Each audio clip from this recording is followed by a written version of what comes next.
इस साल का सिविल सर्विस डे बहुत ज्यादा महत्वपूर्ण है। ये एक ऐसा समय है जब देश ने अपनी आजादी के 75 वर्ष पूरे किए हैं। एक ऐसा समय है जब देश ने अगले 25 वर्षों के विराट विशाल लक्ष्यों को प्राप्त करने के लिए तेजी से कदम बढ़ाना शुरू किया है। देश को आजादी के इस अमृत काल तक लाने में उन अधिकारियों की बड़ी भूमिका रही जो 15, 20, 25 साल पहले इस सेवा में आए। अब आजादी के इस अमृत काल में उन युवा अधिकारियों की भूमिका सबसे बड़ी है जो अगले 15, 20, 25 साल इस सेवा में रहने वाले हैं। इसलिए मैं आज भारत के हर सिविल सेवा अधिकारी से यही कहूंगा कि आप बहुत भाग्यशाली हैं। मुझे पूरा विश्वास है कि मेरी बात पे आपको भरोसा होगा।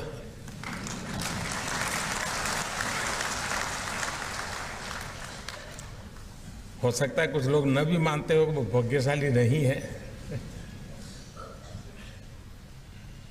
अपनी अपनी सोच, हर किसी को मुबारक। आपको इस कालखंड में देश की सेवा करने का मौका मिला है। आजादी के अमृत काल में देश के स्वाधीनता सेनानियों के सपनों को पूरा करने का दायित्व हम सभी पर है। हमारे पास समय कम है, लेकिन सामर्थ्य भरपूर है। हमारे लक्ष्य कठिन है, लेकिन हौसला कम नहीं है। हमें पहाड़ जैसी ऊंचाई भले चढ़नी है, लेकिन इरादे आसमान से भी ऊंचे, ज्यादा ऊंचे हैं।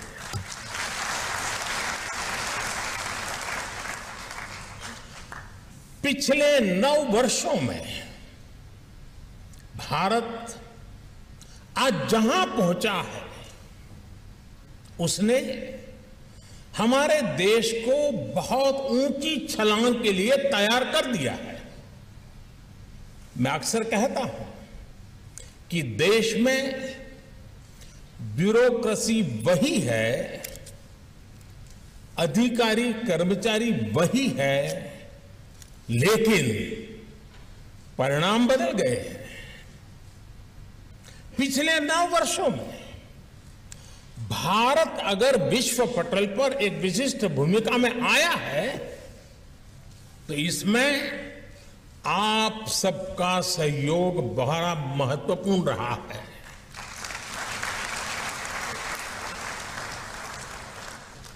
पिछले 9 वर्षों में अगर देश के गरीब से गरीब को भी सुशासन का विश्वास मिला है, तो इसमें भी आपकी मेहनत ने रंग लाया है। पिछले 9 वर्षों में अगर भारत के विकास को नई गति मिली है, तो ये भी आपकी भागीदारी के बिना संभव नहीं था। कोरोना के महासंकट के बावजूद आज भारत दुनिया की 5वीं सबसे बड़ी अर्थव्यवस्था है।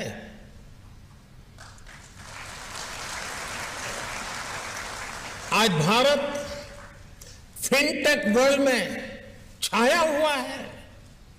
डिजिटल पेमेंट्स के मामले में भारत नंबर 1 है। आज भारत दुनिया के उन देशों में है जहां मोबाइल डेटा सबसे सस्ता है। आज भारत में दुनिया का तीसरा सबसे बड़ा स्टार्टअप इकोसिस्टम है। आज देश की ग्रामीण अर्थव्यवस्था बहुत बड़े परिवर्तन के दौर से गुजर रही है। 2014 के मुकाबले आज देश में 10 गुना ज्यादा तेजी से रेल लाइनों का इलेक्ट्रिफिकेशन हो रहा है। 10 टाइम 2014 के मुकाबले आज देश में 2 गुनी रफ्तार से नेशनल हाईवेज का निर्माण हो रहा है। 2014 के मुकाबले आज देश के पोर्ट्स में कैपेसिटी ऑगमेंटेशन लगभग 2 गुना हो चुका है। 2014 के मुकाबले आज देश में एयरपोर्ट्स की संख्या भी 2 गुना से ज्यादा हो चुकी है। आज यहां जो पुरस्कार दिए गए हैं वो देश की सफलता में आपकी इसी भागीदारी को प्रमाणित करते हैं, आपके सेवा भाव को परिलक्षित करते हैं। मैं सभी पुरस्कृत साथियों को फिर एक बार बहुत बहुत बधाई देता हूं।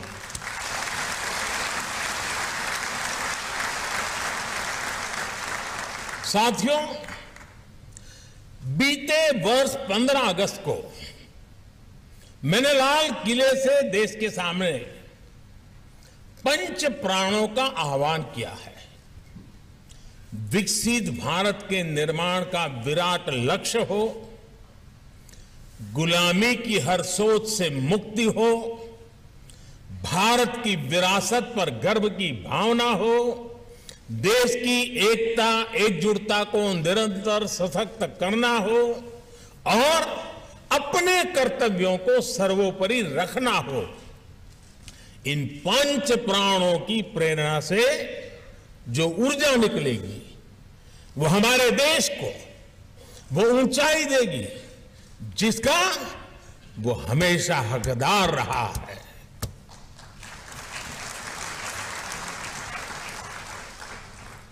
मुझे देखकर भी अच्छा लगा कि आप सभी ने इस वर्ष सिविल सेवा दिवस की थीम का भी विकसित भारत रखी है। विकसित भारत के निर्माण के पीछे क्या सोच है, ये उस पुस्तक में भी झलकता है जिसका अभी विमोचन हुआ है। विकसित भारत सिर्फ आधुनिक इंफ्रास्ट्रक्चर या आधुनिक निर्माण तक सीमित नहीं है। विकसित भारत के लिए आवश्यक है भारत का सरकारी सिस्टम हर देशवासी की आकांक्षाओं को सपोर्ट करे। विकसित भारत के लिए आवश्यक है भारत का हर सरकारी कर्मचारी देशवासियों के सपनों को सच करने में उनकी मदद करे। विकसित भारत के लिए आवश्यक है भारत में सिस्टम के साथ जो नेगेटिविटी बीते दशकों में जुड़ी थी वो पॉजिटिविटी में बदले। हमारा सिस्टम देशवासियों के सहायक के रूप में अपनी भूमिका को आगे बढ़ाए। साथियों, आजादी के बाद के दशकों का हमारा अनुभव रहा है योजनाएं कितनी भी बेहतर हो, कागज पर कितना ही शानदार रोड मैप क्यों ना हो, लेकिन अगर लास्ट माइल डिलीवरी ठीक नहीं होगी तो अपेक्षित परिणाम नहीं मिलेंगे। आप भली भांति जानते हैं कि पहले के सिस्टम की ही देन थी कि देश में 4 करोड़ से ज्यादा फर्जी गैस कनेक्शन थे। ये पहले की सिस्टम की ही देन थी कि देश में 4 करोड़ से ज्यादा फर्जी राशन कार्ड थे। ये पहले की सिस्टम की ही देन थी कि देश में 1 करोड़ काल्पनिक महिलाओं और बच्चों को महिला और बाल विकास मंत्रालय की सहायता जा रही थी। ये पहले की सिस्टम ही थी और उसी की देन थी कि अल्पसंख्यक मंत्रालय करीब 30 लाख फर्जी युवाओं को स्कॉलरशिप का लाभ देता रहता था। और ये भी पहले की ही सिस्टम की देन है कि मनरेगा के तहत देश में लाखों ऐसे फर्जी अकाउंटेंट बने, लाखों ऐसे श्रमिकों के पैसे ट्रांसफर किए गए जिनका अस्तित्व ही नहीं था। अब सोचिए, जिनका कभी जन्म ही नहीं हुआ, वो सिर्फ कागजों में ही पैदा हुए, ऐसे लाखों करोड़ों फर्जी नामों की आड़ में एक बहुत बड़ा इकोसिस्टम भ्रष्टाचार में जुटा था। आज देश के प्रयासों से, आप सभी के प्रयासों से ये सिस्टम बदला है। देश के करीब करीब 3 लाख करोड़ रुपए गलत हाथों में जाने से बचे हैं। आप सब इसके लिए अभिनंदन के अधिकारी हैं।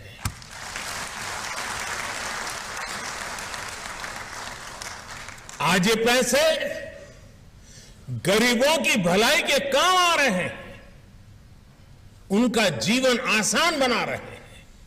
साथियों, जब समय सीमित हो तो यह तय करना बहुत महत्वपूर्ण हो जाता है कि हमारी दिशा क्या होगी, हमारी कार्यशैली क्या होगी।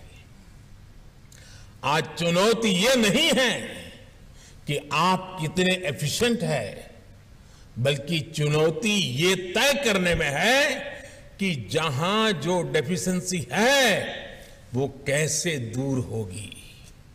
अगर हमारी दिशा सही होगी तो एफिशिएंसी की स्ट्रेंथ बढ़ेगी और हम आगे बढ़ेंगे। लेकिन अगर डेफिशिएंसी होगी तो हमें वो परिणाम नहीं मिलेंगे जिसके लिए हम प्रयास करते हैं। माननीय प्रधानमंत्री जी से कर जब बच्चे चीखने चिल्लाने लगे तो उन्हें धमकाया गया। आरोप है कि जिस व्यक्ति